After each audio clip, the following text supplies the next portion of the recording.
Hi, Camp Nazarene. I want to ask you a question today. Do you have control issues? I know I do. I don't know if any leader out there doesn't have some type of control issues. We want to control life. We want to direct things. With this most recent announcement by our president that these stay-at-home mandates are going to be intact until April the 30th, it was a bit of a blow to me. It was a bit discouraging because I had visions or ideas of maybe getting back to normal mid-April or maybe a little bit towards the end of the month. But it looks like things are going to be different for some time.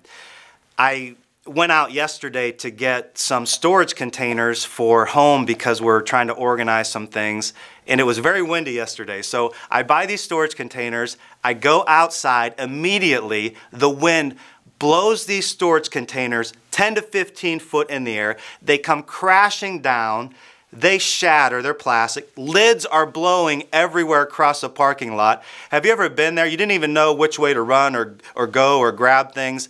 Just total loss of control. Finally, this couple came by and helped me in my distress and helped get things back together, but it was absolutely crazy. As I was driving home, I thought to myself, control is an absolute illusion.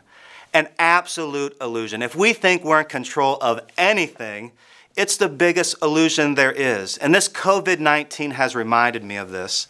It also reminded me of a scripture written by Isaiah in chapter 55, starting in verse 8. He writes this. This is about God. He says, "For my thoughts are not your thoughts, neither are your ways my ways, declares the Lord." So our thoughts aren't his thoughts. Our ways aren't his ways. His thoughts and his ways are completely different. He says, "As high as the heavens are above the earth, so are my ways higher than your ways, and my thoughts than your thoughts." So God's ways, his thoughts are so much higher and above ours.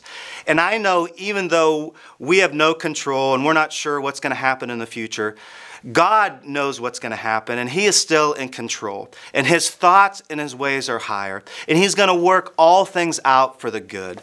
So maybe the question isn't to ask, how can I control this? But maybe the question to ask is, God, what are your thoughts? What are your ways for me in this time?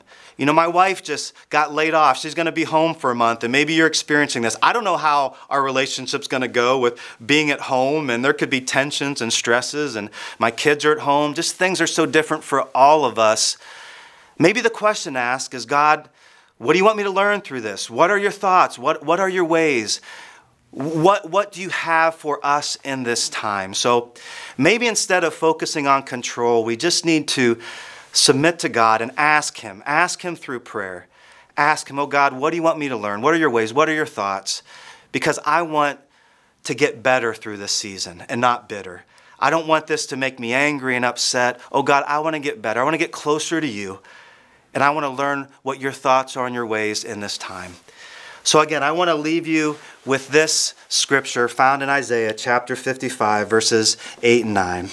"For my thoughts are not your thoughts, neither are your ways my ways, declares the Lord. As the heavens are higher than the earth, so are my ways higher than your ways, and my thoughts than your thoughts."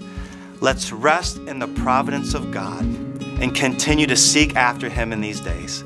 Thanks for joining us. Have a great day and a great week. God bless you.